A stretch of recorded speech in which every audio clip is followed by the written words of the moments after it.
Millionaire got drunk and brought his mistress home. Pregnant wife humiliated them with a single word. Ladies and gentlemen, gather around and prepare yourselves for a story that will take you through the entire spectrum of human emotions. In this tumultuous tale of love, betrayal, and redemption, a charming millionaire husband comes home in the dead of night, drunk, and with a young mistress on his arm, only to discover that his devoted wife is waiting. Little does he know, in mere moments, his world will be turned upside down by a single word uttered from her lips. Friends become enemies, secrets unravel, and destinies hang in the balance. Stay tuned, this is a drama you will never forget. Matthew Alcott was not born into wealth. On a brisk December morning in 1981, he entered the world in the small town of Glenhaven, somewhere in the American Midwest. His parents, Robert and Emily Alcott, ran a modest diner on the outskirts of town, serving up hearty breakfasts and friendly conversation to a loyal clientele. It was from these humble beginnings that Matthew learned both the value of hard work and the power of ambition. From a young age, Matthew had an uncanny ability to see opportunities where others saw obstacles. In middle school, he started a small business mowing lawns and raking leaves. By high school, he was repairing neighbors' computers for extra cash. His keen eye for business, bolstered by an indefatigable work ethic, propelled him to a top-tier university on scholarship. While his classmates spent weekends partying, Matthew found himself engrossed in marketing textbooks, enthralled by the potential of new business models in the digital age. It was during his sophomore year that he met Sarah Brown, a bright and empathetic psychology major who lived in the dorm room 2 floors below his. Initially, their interactions were limited to polite greetings in the hallway or awkwardly forced small talk at campus mixers. But one crisp autumn afternoon, they were both volunteering at a local community center, painting walls and cleaning the courtyard. The synergy of working side by side, combined with the shared satisfaction of helping others, sparked a deep admiration between them. Sarah was the exact opposite of Matthew in many ways. While he possessed an almost ruthless ambition, she believed in the importance of human connection and compassion above all else. At times, Matthew would get carried away with lofty dreams, discussing potential ventures that could net him millions. Sarah would ground him by reminding him of the importance of empathy, integrity, and kindness. This balance, the push and pull of 2 distinct personalities, built the foundation of a strong, healthy relationship. Over the years, the two formed an unbreakable bond that culminated in marriage shortly after graduation. They moved from campus life into a small starter apartment in Oak Ridge City, where Matthew secured an entry-level position at a tech startup. Sarah, meanwhile, worked at a non-profit organization that supported underprivileged families and mental health awareness programs. Their life was humble, their apartment cramped, yet their love felt infinite. Success came swiftly for Matthew. Before long, he wasn't just an employee at the tech company, he was climbing the ranks at a breakneck pace. His savvy in business negotiations and knack for sniffing out profitable niches earned him the respect of mentors, the admiration of peers, and eventually the attention of venture capitalists. By his early 30s, Matthew Alcott had orchestrated a series of shrewd investments and business deals that catapulted him to millionaire status. His circle of friends expanded, as did his professional responsibilities, which became more demanding by the day. Sarah, ever the supportive wife, remained at his side throughout this meteoric rise. She was proud of him. It wasn't the money or the social clout that impressed her, but the realization of the potential she'd seen in him from the very beginning. Though her modest upbringing in Bloomington had exposed her to the hardships many families face, she embraced Matthew's success with a gentle humility. However, with greater affluence and influence came an undeniable shift. Matthew's schedules turned hectic, dinners became business meetings, and weekends filled up with charity galas and exclusive networking events. Their once intimate relationship began to face new pressures. Sarah, striving to keep their connection alive, arranged romantic getaways and quality time at home, but more often than not, Matthew was glued to his phone or whisked away on a last-minute business trip. Through it all, Sarah's faith in Matthew never wavered. He was her husband, her best friend, and the father of their unborn child, though, at this point, that was still her secret. She wanted to tell him that she was expecting, but the timing never seemed right. And so, in the Alcott household, a silent tension began brewing beneath the veneer of success, threatening to explode at any moment. As the months passed, the Alcott home transformed from a warm haven into little more than a pit stop for Matthew. Their new mansion in the upscale neighborhood of Silver Oak Heights was lavishly decorated with marble countertops, gleaming hardwood floors, and panoramic windows overlooking a beautifully manicured lawn. Yet for all its grandeur, the house often felt empty and cold.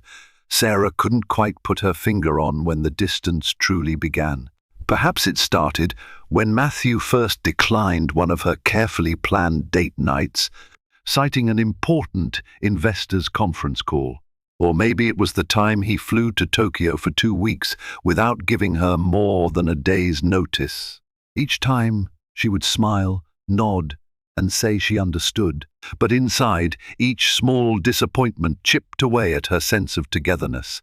She was patient to a fault, always offering compassion where frustration would have been reasonable. From time to time, concerned friends and family asked Sarah if everything was all right.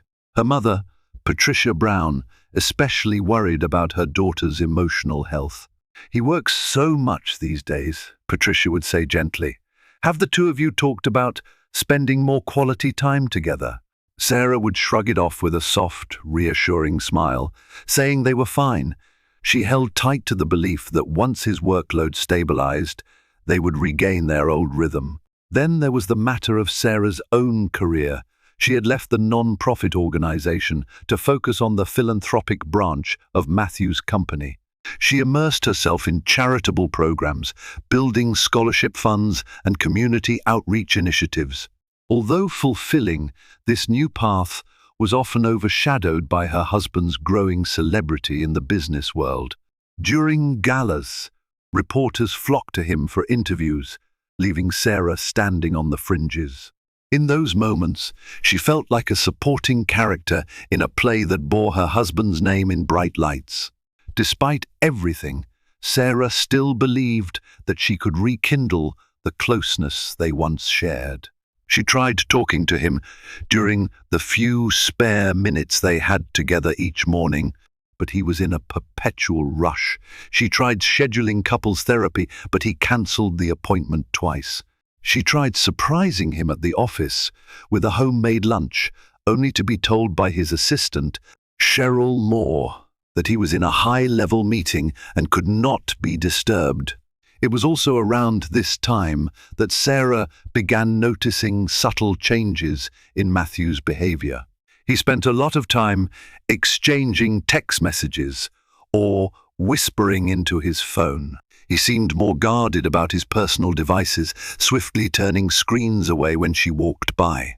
Although she had never been the suspicious type, she couldn't ignore the intuitive nudge suggesting something was amiss. One evening, a hint of the truth emerged at a charity auction at the Brighton Hotel. Sarah was mingling with attendees, promoting the company's new educational initiative. As she approached a group that included Matthew, a sleek brunette, in a shimmering black gown, seemed particularly close to him, laughing at his jokes, touching his arm, whispering in his ear. Her name, Sarah later learned, was Cynthia Henderson, a rising star in the real estate world. Sarah tried to brush off the sinking feeling in her stomach. She told herself that Cynthia was just another socialite or business contact. Yet something about the woman's demeanor, her effortless confidence, and the way Matthew's eyes lit up when speaking to her made Sarah uneasy. Even so, she had always trusted Matthew implicitly. The idea of him crossing any boundary felt almost unthinkable. She kept her suspicions to herself, hoping that she was merely imagining things. Unknown to Sarah, she was not alone in her worry. David Robertson, Matthew's oldest friend from Glenhaven, had also noticed the subtle shift in Matthew's priorities. Over bourbon one evening, David gently asked Matthew if everything was all right at home. Matthew brushed the question off, claiming that Sarah was simply stressed by new responsibilities and that he needed space to focus on business expansions. David eyed him cautiously, unsure how to proceed, but said nothing more. Just a few days after this conversation, Sarah discovered a receipt for an expensive necklace in Matthew's jacket pocket. She hadn't received any jewelry from him in months. At first, she felt a flicker of hope that maybe it was a surprise gift for her. But the doubt crept in swiftly, dark and insidious, sowing the first real seeds of mistrust in her heart. Yet even with mounting evidence, Sarah refused to confront Matthew outright. She told herself she needed more clarity, more certainty before making accusations. Besides, she was pregnant, though she still hadn't found the right moment to break the news. She reasoned that adding another layer of stress might worsen an already precarious situation. Little did she know how drastically her life was about to change when that final grain of suspicion tipped the scale. Matthew was no villain, at least not at his core. But he had begun to feel an insidious longing for something outside of his marriage, something thrilling, dangerous, and new. Despite the love he once felt for Sarah, the routine of their daily life had started to chafe him. He was used to adrenaline-pumping deals, high-stakes negotiations, and the ego-boosting admiration of business associates. Coming home to quiet dinners and subdued conversations about community projects felt anticlimactic. When Cynthia Henderson entered his life, the temptation was immediate, though he didn't recognize it as such at first. She was introduced to him at a networking event by Oliver Carmichael, an investment partner who was expanding into real estate. Cynthia exuded a kind of magnetic confidence. She was fiercely intelligent and knew how to command attention in a room. They talked mostly about real estate prospects and philanthropic ventures, discovering a shared interest in modern architecture and new development projects. What began as professional camaraderie soon escalated into late-night dinners under the guise of discussing business. Cynthia would sip her wine, leaning in ever so slightly, her perfume lingering in the air. Matthew found himself listening more intently to her opinions than he had to anyone else's in a long time. She was everything Sarah wasn't in the moment, bold, exciting, and unencumbered by domestic life. At first, he convinced himself that their relationship was purely platonic. After all, networking with influential people was part of his job. But with each text message and each secretive phone call, his moral compass skewed further from true north. He found reasons to meet Cynthia in private settings, sometimes at her loft in the city, other times at exclusive lounges where they knew they wouldn't run into mutual acquaintances.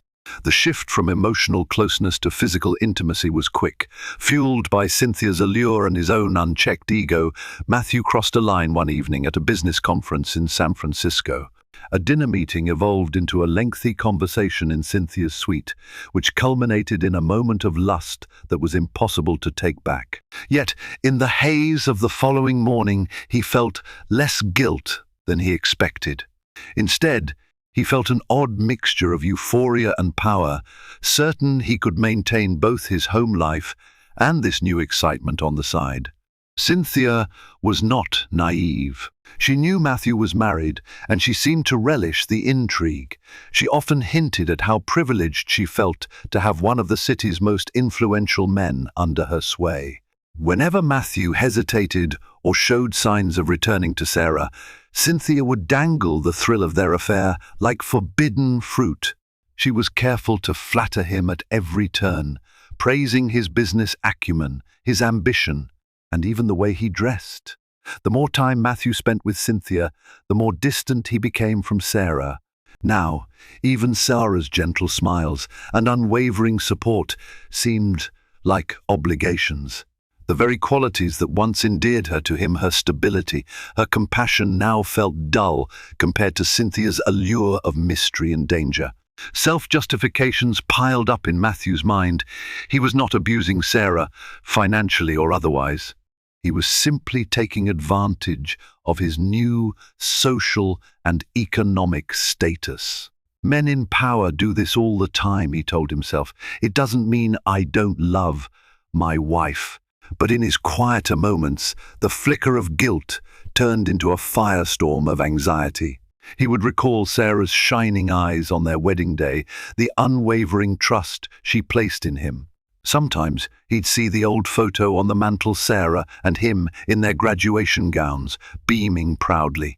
A pang of regret would course through him, but then the next message from Cynthia would arrive, inviting him to some exclusive property, unveiling, or a private dinner. And so the vicious cycle continued. In the midst of this, Sarah had no conclusive proof, but her suspicions were morphing into certainty. The carefully concealed receipts, the hushed phone calls, the intangible space in their bed at night, it all pointed to one conclusion. Yet she refrained from confrontation, more out of heartbreak than fear. She still carried within her a secret that could change everything. She was pregnant, and every moment she waited felt like an eternity. Little did Matthew know that his carefully balanced world would soon collapse. Success, secrecy, and seduction were an explosive combination, needing just the right spark to go up in flames. And that spark would come far sooner than he expected, igniting a night that would alter the course of all their lives forever. Cynthia Henderson was a name whispered in elite circles as a rising star in real estate, but her background was far more complicated than she let on. She hailed from a struggling family in Maple Grove, where finances were tight and ambition was the only way out. Cynthia had set her sights high from an early age. She worked 3 jobs through college, earning a degree in economics and building her network with relentless determination. When she met Matthew Alcott, she recognized something in him that mirrored her own drive, a hunger for success that was never fully satisfied. That shared intensity drew them together like magnets, but Cynthia's motivations went beyond mere passion or admiration. She saw in Matthew a gateway to the upper echelons of wealth and influence, a realm she'd only peered into from the outside. Their affair was more than a fling to her. It was an opportunity to secure her place among the city's elite. In her private moments, Cynthia might have felt a twinge of guilt. She knew Matthew was married, but those pangs were overshadowed by her desire for a life of luxury. She enjoyed the lavish gifts, the hushed dinners at Michelin-starred restaurants, and the bragging rights of being involved with one of Oakbridge City's business giants. Even if she didn't openly admit it, she saw Sarah as an obstacle, a relic from Matthew's simpler past that needed to be pushed aside. Away from Matthew, Cynthia confided in her closest friend, Lauren Bell, who knew every detail of the scandalous affair. Over cocktails in plush lounges, she'd describe how Matthew was putty in her hands, how he was so enraptured by her that he'd neglect to return home until late. Lauren cautioned her about overstepping boundaries. You don't want to destroy his marriage. That could backfire on you. Cynthia shrugged off the warning, feeling untouchable. She believed that once Matthew was fully in her grasp, he would prioritize her over everything else, including Sarah. Unbeknownst to either Matthew or Cynthia, the intricacies of their relationship were starting to come under scrutiny. Rumors circulated in the city's tight-knit business community. whispers reached the ears of David Robertson, who was already uneasy about Matthew's behavior. David quietly confronted Cynthia at a real estate networking event, politely warning her not to manipulate his friend. Cynthia's response was icy. "He's a grown man, David. He makes his own decisions." David sensed the danger in Cynthia's words. He tried to talk to Matthew, urging him to come clean about whatever was happening, but Matthew dismissed him with a defensive anger that told David his suspicions were correct. Furious and worried, David decided the best course of action was to keep an eye on the situation and, if need be, involve Sarah before matters escalated beyond repair. Meanwhile, at the Alcott Mansion, Sarah was living in a whirlwind of conflicting emotions. She had nearly broken down earlier that week when she tried to share her pregnancy news, only for Matthew to cut the conversation short with a rushed excuse about an urgent business call. The heartbreak was palpable. She spent more and more time alone in the spacious residence, her world suddenly feeling too large and too empty. Sarah's biggest fear was becoming an afterthought to her own husband. The sense of betrayal clung to her like a shadow she couldn't shake off. Still, her patience and love for Matthew hadn't completely eroded. She reminded herself of the man he used to be, the boy from Glenhaven, who worked tirelessly at his parents' diner, the university student who once chased her around the library just to share a silly joke. She held on to these memories, hoping they weren't relics of a time forever lost. Every so often, Sarah sought solace by visiting Patricia Brown, her mother, who lived a short drive away in a cozy suburban house in Willow Creek. Over tea in the warm, sunlit living room, Sarah would carefully skirt around the full truth, but confide enough for her mother to sense that all was not well. Patricia would hold Sarah's hands and say, "You must have faith in yourself. You're stronger than you think." The comfort of her mother's words was a soothing balm, but it did little to quell the storm of anxiety raging within her. That storm raged even louder in Cynthia's mind, though fueled by a different ambition. She fantasized about replacing Sarah, taking her place not just by Matthew's side, but in the Alcott Mansion too. She envisaged herself hosting opulent gatherings, flaunting her new role as the hostess of one of the most prominent homes in the city. But for all her plotting, Cynthia had yet to experience the full measure of Sarah's resolve. Sarah might have appeared gentle, even meek, but beneath her calm exterior lay a strength forged by loyalty, love, and a deep sense of self-worth. It was only a matter of time before the two women's paths converged in a confrontation that could not be avoided. And when that happened, even Cynthia's carefully orchestrated plans could be undone with a single word. Sarah's secret pregnancy began to weigh heavily on her conscience. She was already several weeks along, far enough that she had started feeling subtle changes in her body. Every morning brought a fresh wave of nausea, which she blamed on stress whenever Matthew was around. Her Dr. Melissa Carter, urged her to take it easy and maintain a healthy environment for the baby, cautioning that excessive emotional turmoil could be harmful. But how could Sarah relax when her life felt like it was teetering on the edge of a cliff? Each of Matthew's late-night arrivals roused her from restless sleep, only for him to offer half-baked excuses. He claimed an endless stream of urgent business negotiations or emergency client dinners. She wanted to believe him truly. She did, but her heart told her otherwise. One fateful afternoon, Sarah's phone buzzed. She glanced at the caller ID, David Robertson. Curiosity piqued. She picked up. David's tone was cautious yet firm. He confessed that something felt off about Matthew's recent conduct and that he suspected foul play. Though he avoided explicit details, his words confirmed her worst fears. He suggested that Sarah confront Matthew directly or consider hiring a private investigator. Sarah was too distraught to decide on the spot, but she appreciated David's concern. She realized he was one of the few people genuinely looking out for her well-being. After a sleepless night, Sarah decided that she could no longer ignore the signs. Although she wasn't ready to launch a direct confrontation, she resolved to unravel the truth. She began keeping a small notebook in which she jotted down oddities, suspicious text messages she glimpsed on Matthew's phone, unexplained credit card charges, and the nights he claimed to be working late.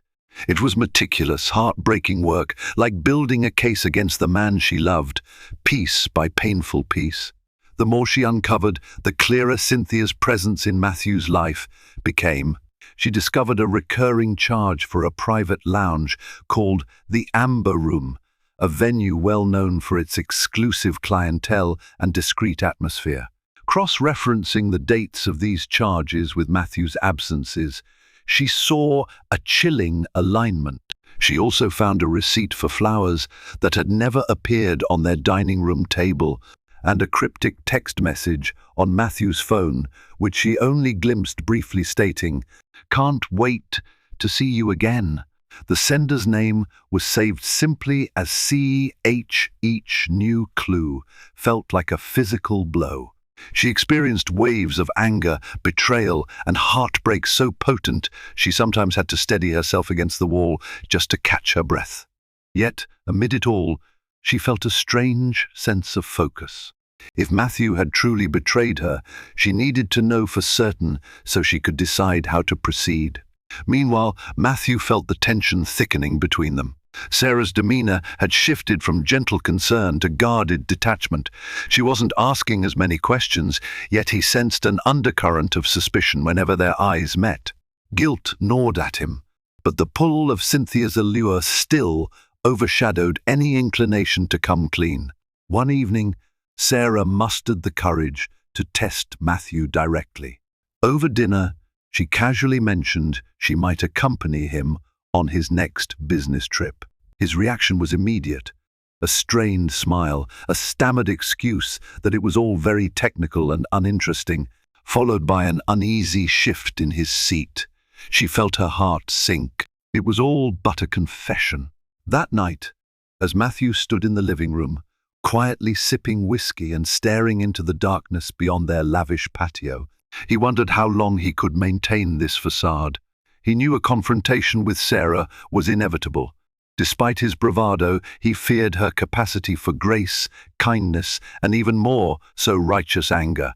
He also questioned if he had any shred of moral fiber left in him, or if the thirst for excitement had entirely consumed his better judgment. Sarah, for her part, retreated to the master bedroom and pressed a hand to her abdomen. Her baby. A new life. She longed to share the news with Matthew in a moment of unbridled joy. Instead, the father of her child seemed increasingly like a stranger to her. She wondered if the strong, principled man she fell in love with still existed behind the mask of ambition and temptation. The Alcott household, once filled with laughter, felt like a mansion of mirrors, every reflection warped, every corner hiding secrets. Each day brought them closer to the inevitable collapse, where the illusions would fall away and only raw truth would remain. And in that upcoming storm, Cynthia Henderson stood poised like a hawk in the distance, awaiting her chance to claim the spoils of the conflict she had helped create. The night began like many others. Matthew claimed he had a business dinner at an exclusive restaurant downtown, while Sarah feigned acceptance and retreated to her own routine. She knew better than to believe his story. An hour before his supposed meeting time, she drove past the Amber Room. Sure enough, tucked away in the VIP parking lot was Matthew's sleek, black Maserati. Her heart clenched, but she kept driving, too paralyzed by fear and heartbreak to confront him in public. Hours later, well after midnight, Matthew stumbled through the front door of their mansion, except this time, he wasn't alone. Cynthia Henderson, wearing a tight red dress with stiletto heels, hung onto his arm. The smell of alcohol emanated from both of them, mingling with the faint perfume drifting off Cynthia's skin. Sarah, who had been sitting in the living room, shot upright from the couch. She stared at them, disbelieving. Despite all her suspicions, she had never imagined he would bring his mistress to their home. The raw disrespect made her stomach churn. Matthew's glassy eyes tried to focus on Sarah's face. He opened his mouth to speak, but the liquor stole his ability to form coherent sentences. Cynthia, on the other hand, seemed more than willing to speak. With a half smile, she drawled, "Oh, I didn't think you'd still be awake." Sarah felt a flash of hot rage surge through her chest.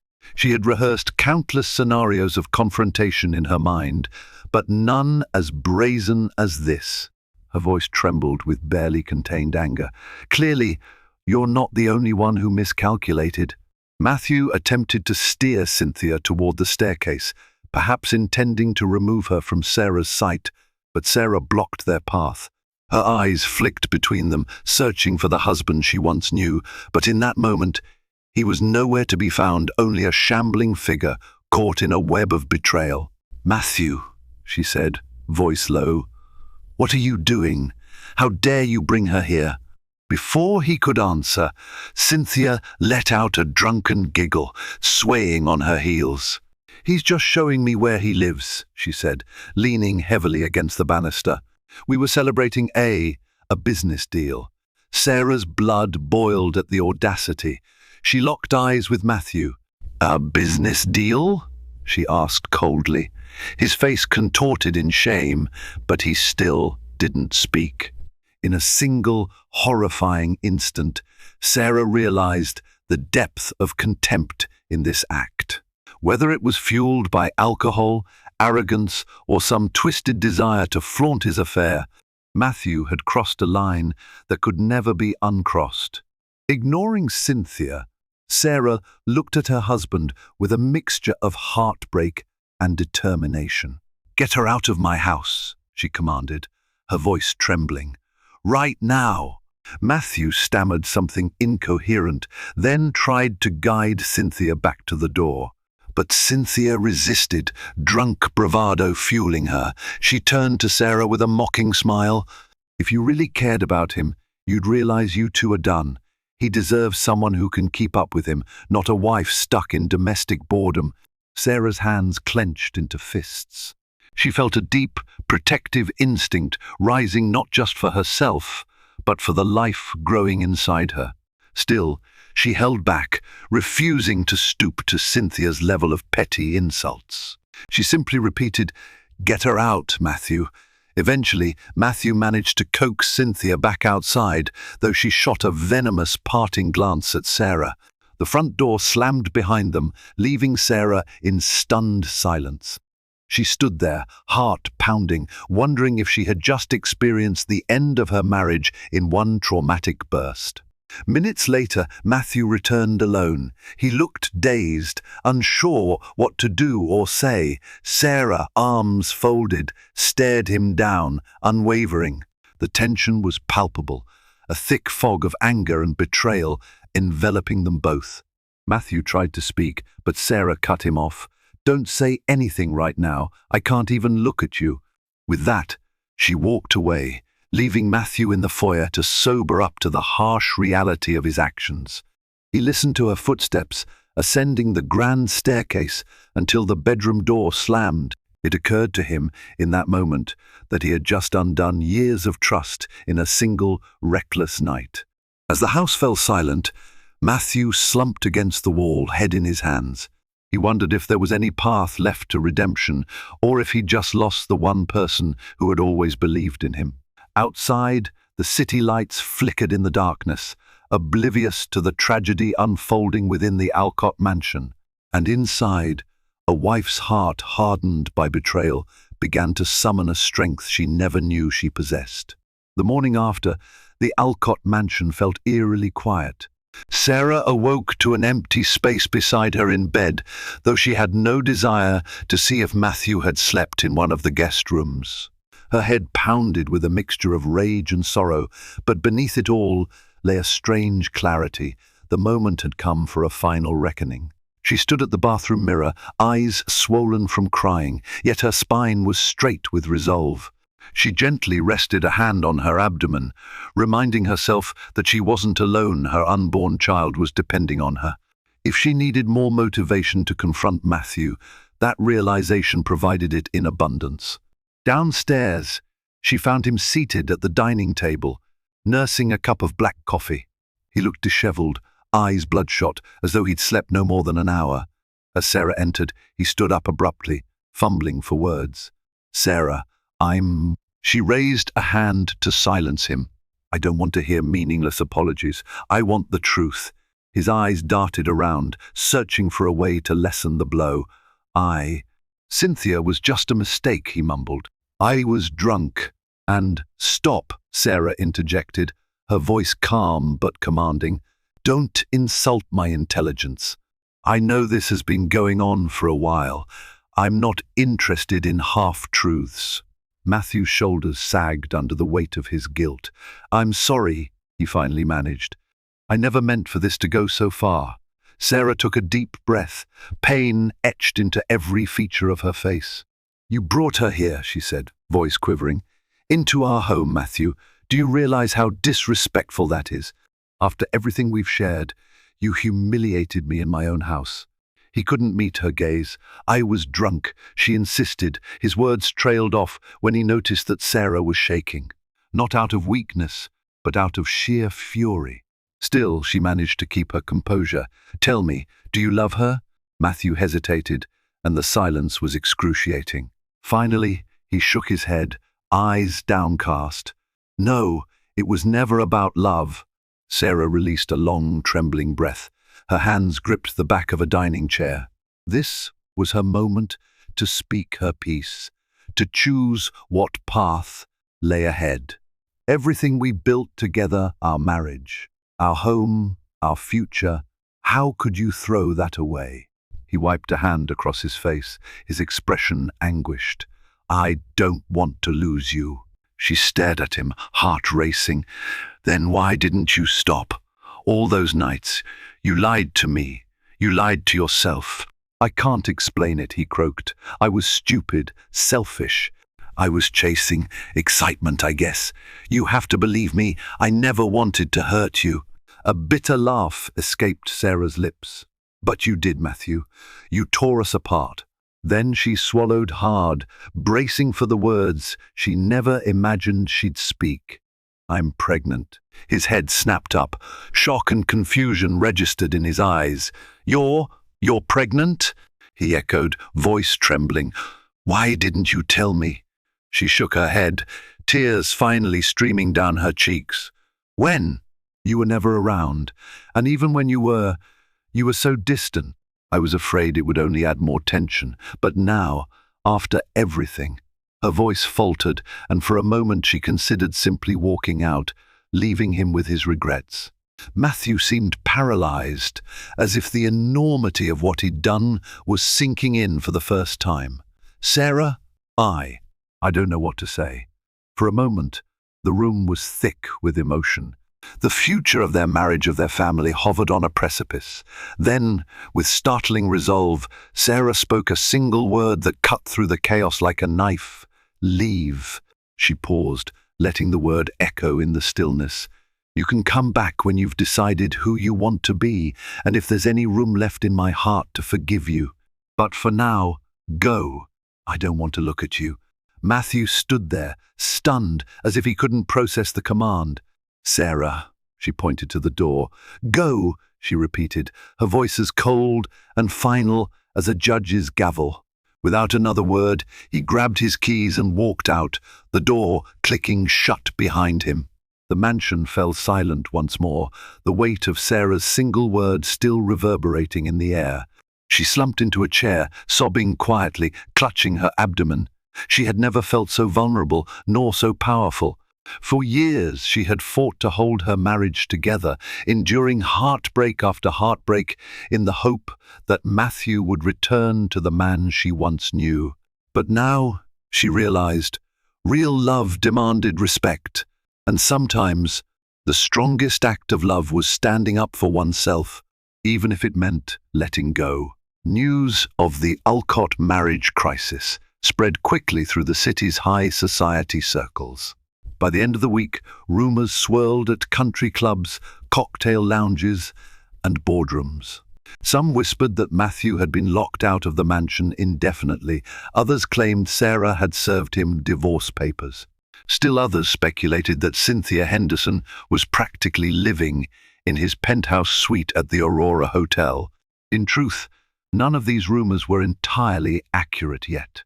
Matthew found himself temporarily crashing in one of his own corporate apartments, a sterile space on the 26th floor of a gleaming downtown skyscraper. Although it offered a panoramic view of the city, the silence within was stifling. He spent his nights nursing regrets and rehashing his mistakes, replaying the image of Sarah's tear-streaked face, commanding him to leave. Cynthia Henderson attempted to reach out multiple times, calling and texting him incessantly, but Matthew's responses grew terse and infrequent. The allure that had once drawn him to her had faded, replaced by an overwhelming sense of shame. He ignored her invitations to exclusive events and let her calls go to voicemail. Eventually, her frustration boiled over. One afternoon, she showed up unannounced at his corporate apartment, pounding on the door until he let her in. "What's going on, Matthew?" Cynthia demanded, pacing the living room like a caged tigress. "Are you just going to shut me out now that your wife caught on?" His shoulders slumped. "Things have changed, Cynthia." "I need time to think," she scoffed. "Think about what? You already made your choice when you left her house." He raked a hand through his hair. "No, she told me to leave. There's a difference." With a derisive laugh, Cynthia sank onto the sofa. "So what, you're going to beg her forgiveness now? She's already kicked you out, you might as well move on." Matthew looked away, wrestling with conflicting emotions. He recalled Sarah's trembling voice as she revealed her pregnancy, the shock and regret he felt at that moment. "You don't understand," he said softly. "I love her, I always did, and she's carrying my child." Cynthia's eyes narrowed, and a flicker of genuine hurt crossed her face. She had known on some level that Matthew was never truly hers, but hearing him confess it aloud stung. She stood abruptly, grabbing her purse. "Fine," she snapped. "If you decide you actually want me, you know where to find me, but I won't wait forever." Once the door slammed behind her, Matthew felt both relief and sorrow. He had lost almost everything in a few short weeks: his wife's trust, his unborn child's secure future, and even the misguided thrill he'd pursued. Alone in the sterile apartment, he wondered if redemption was possible or if he was destined to live with his regrets. Meanwhile, Sarah navigated her own emotional turmoil. She had confided the full extent of her situation to Patricia Brown, who immediately offered unconditional support. "Come stay with me if you need," Patricia pleaded. But Sarah decided to remain in the mansion, determined to claim the space for herself and the baby she carried. She spent her days re-centering her life, picking out potential nursery designs, scheduling appointments with Dr. Carter, and even resuming some philanthropic work through her contacts. Her nights, however, were haunted by memories of Matthew. She would wander through the quiet halls, recalling times they'd danced in the living room or cooked dinner together in the sparkling kitchen. Occasionally, she'd break down, collapsing onto a sofa or leaning against a wall as sobs racked her body. Yet, each morning, she found the resolve to keep going. David Robertson visited frequently, offering her both emotional support and practical help with Matthew's business dealings. "You should take a more active role in his company," David suggested.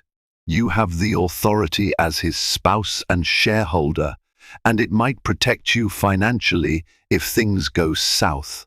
Sarah hesitated, not wanting to entangle herself further in Matthew's empire. But the safety net was tempting. If she was going to raise a child, possibly alone, she needed stability. Every so often Matthew tried calling, leaving voicemails that ranged from apologetic to desperate. Sarah listened to each one in full, tears burning her eyes, but she never called back. She understood that both of them needed time and space. Her single word, leave, had ripped the band-aid off a festering wound. Perhaps letting that wound air was the only way it could ever begin to heal. The city around them continued to buzz with gossip, oblivious to the depths of personal anguish each was experiencing. Cynthia, for her part, tried to maintain her professional momentum, although she couldn't escape questions about her involvement with Matthew. She avoided eye contact at networking events, mumbled half-hearted denials, and eventually withdrew from the social scene to escape the scandalous spotlight. Behind the scenes, the Alcott empire was weathering its own storm. Investors grew wary of the scandal's potential repercussions. Some withdrew from projects, while others reassured Matthew's executives that this was merely a personal matter. Yet the intangible damage, loss of trust, strained relationships with key business partners loomed over every board meeting. For the first time in his life, Matthew found himself on the brink of both personal and professional collapse. Yet, in the midst of this chaos, a quiet resilience stirred within Sarah. She found a new kind of strength in adversity, an understanding that her worth was not solely tied to being a faithful, supportive wife. Yes, she was that, but she was also a woman who deserved respect. And soon enough, the moment would arrive when she and Matthew would have to face each other again, this time with the weight of their unborn child's future pressing down on every word, every decision, every breath. Weeks turned into a month.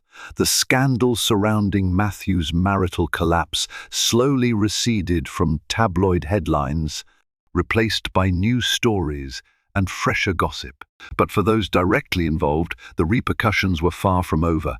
Matthew poured his energy into stabilizing his company, working late into the night from his corporate apartment. He closed 2 major deals that had been in the pipeline, partly to demonstrate to investors that his personal issues wouldn't derail the business. Yet, whenever he had a moment of quiet, his thoughts inevitably drifted to Sarah and the child he had yet to truly acknowledge. He wrestled with guilt and a desire for redemption. Over many sleepless nights, he realized that Sarah wasn't merely an extension of his life, she was the core of it, the moral compass he had abandoned.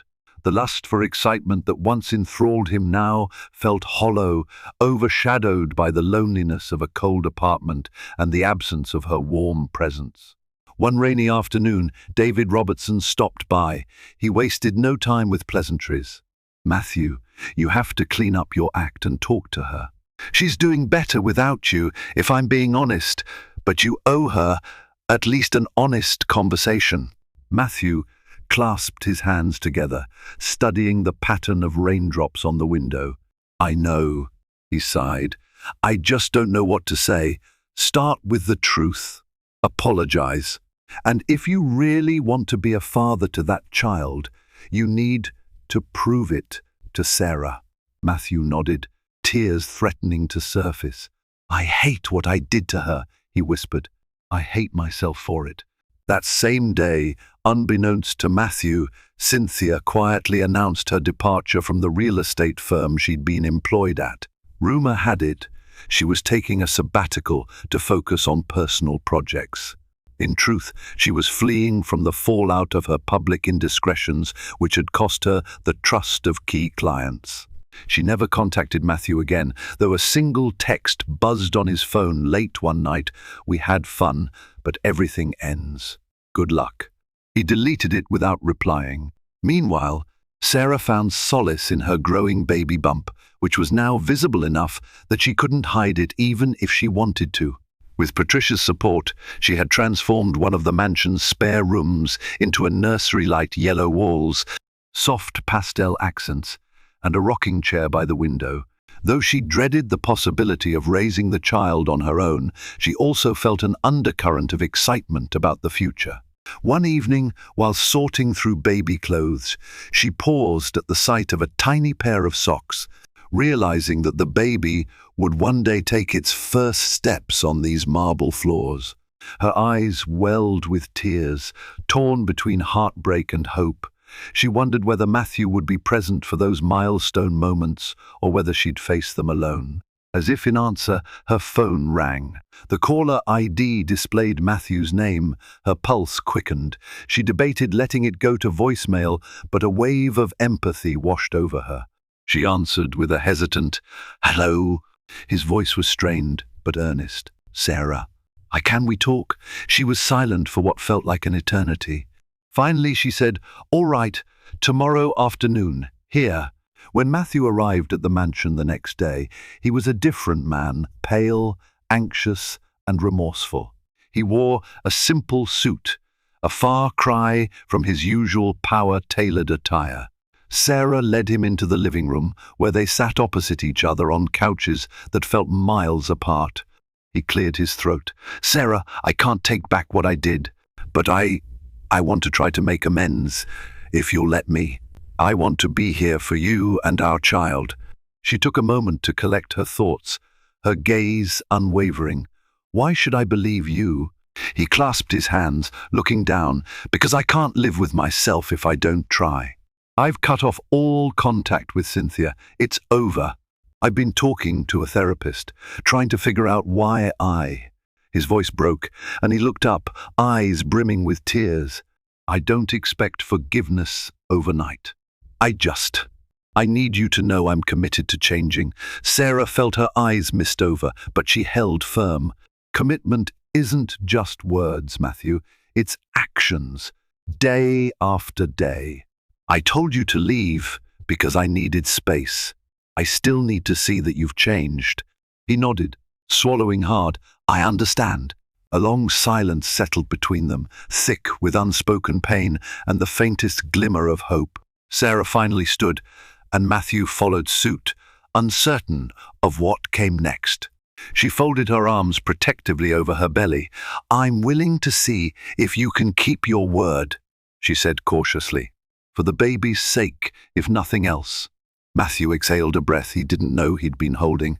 "Thank you. I promise I'll do whatever it takes." She nodded, a tear slipping down her cheek. "This isn't a second chance, Matthew. It's a test. Don't fail it." With that, she showed him to the door, each step echoing in the hall, as if underscoring the fragile nature of their future. Outside, rain clouds gathered, casting a gloom over the manicured lawn. Inside, Sarah closed the door, leaning against it. Part of her wanted to collapse into sobs, but another part of her felt an unfamiliar stir of strength. She had laid down her boundaries, stood up for her self-worth, and now it was up to Matthew to meet her where she stood. Whether their love story would end in redemption or ruin remained to be seen. But one thing was certain: Sarah was no longer the passive figure in the background.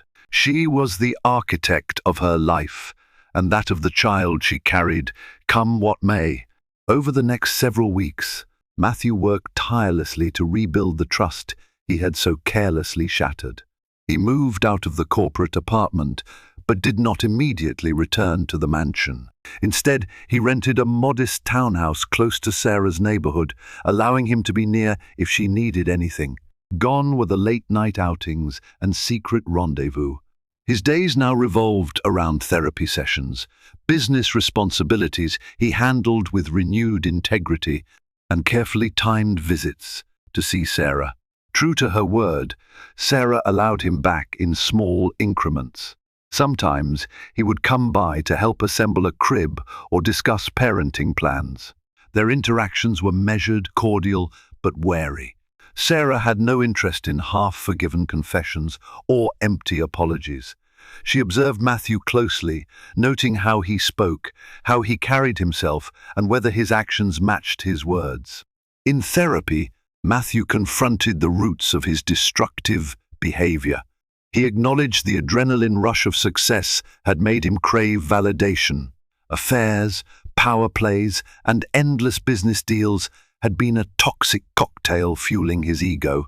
Admitting these weaknesses stung, but he found surprising clarity in the confession. He realized that the man he once was principled, hard-working, and loving had been overtaken by a never-ending pursuit of more. Slowly, he began mending relationships in his business circle too. He made personal phone calls to disillusioned investors, assuring them of a more transparent leadership style. He reconnected with employees he'd neglected, listening to their concerns and building a healthier corporate culture. While not everyone accepted his transformation at face value, they saw enough genuine effort to grant him cautious optimism. One bright afternoon, Sarah allowed him to drive her to a doctor's appointment. The two sat in the waiting room, an unspoken tension hovering between them. But when Dr. Carter invited them in for an ultrasound, everything shifted. The rhythmic sound of their baby's heartbeat seemed to wash away the negativity that had drowned their relationship. Watching the tiny figure on the monitor, Matthew felt tears slide down his cheeks. Sarah, sensing the gravity of the moment, reached out and took his hand. "It's strong," said Dr. Carter with a reassuring smile. "Everything looks healthy so far." In that intimate moment, the weight of their shared history pressed in on them. For a brief instant, Sarah saw a glimpse of the man she'd married, the young, earnest Matthew from Glenhaven. She pressed his hand gently before releasing it, uncertain but hopeful. After the appointment, they walked out to the parking lot in silence. Finally, Sarah spoke. "Thank you for coming with me." Matthew nodded, his gaze lingering on her. "I'm grateful you let me. I know I don't deserve it." Sarah paused by the car, exhaling slowly. "I don't want to hate you, Matthew, and I don't think I do. But trust, that takes time to rebuild." "I understand," he said softly. "I'll earn it back, one day at a time." In the following weeks, their relationship found a fragile equilibrium. They weren't the carefree lovers they'd once been, nor were they cold strangers. They were two people bound by a shared past and an unborn child's future, cautiously traversing the path of reconciliation. Matthew came by on weekends to help with household chores and nursery prep. They ate a few dinners together, discussing baby names and birth plans, with a mixture of awkwardness and anticipation. Occasional setbacks tested their resolve. A stray message from Cynthia, a tense business dinner, or a memory of betrayal could plunge them into turmoil. But each time, Matthew faced the discomfort head-on, refusing to run or hide. Sarah, in turn, allowed herself to see his sincerity, though she guarded her heart fiercely. When the baby finally arrived, a beautiful, healthy girl, they both wept tears of joy and relief. In the hospital room, as Sarah cradled the tiny infant, Matthew stood by her side, his gaze filled with awe. Overcome with emotion, he whispered, "I'm sorry for everything. I promise to spend the rest of my life making it right." In that moment, Sarah looked at him, tears brimming in her eyes. She saw remorse, commitment, and the kind of love that might endure after all. Whether forgiveness would fully blossom was still uncertain, but hope took root in her heart. She pressed her cheek to their daughter's small head, feeling the warmth of new life, bridging the chasms of betrayal. Days later, they brought the baby home to the Alcott Mansion. It was a home that had once stood as a monument to success, but was now infused with a deeper meaning, a place of growth, redemption, and fragile unity. As they stepped through the door, Sarah remembered the night Matthew had brought Cynthia there, the shameful moment that had nearly destroyed them, and she recalled the single word she had wielded to protect her dignity: leave. Now, as she watched Matthew carry their daughter inside with tender care, she realized that sometimes letting someone go is the only way to truly bring them back. The future remained uncertain, but for the first time in months, she felt a genuine surge of optimism. Their story was far from perfect, but perhaps in its imperfection lay the seeds of a stronger, more authentic love. And so, dear viewers, our story comes to an end, or rather, to a new beginning. The Alcott Mansion, once a battleground of betrayal, has become a place where a wounded husband fights to redeem himself and a wife discovers the unbreakable power of her own self-worth. The true drama lies not in the fall from grace, but in the uncertain climb toward reconciliation. If this emotional roller coaster of heartbreak, hope, and hard-won forgiveness moved you, please show your support. Click like, share this story with friends who might need a reminder that even in the darkest of times there's a spark of light. And subscribe to this channel for more tales that dive deep into the human soul. Your engagement helps keep stories of resilience alive, and who knows, the next dramatic twist might be just a click away.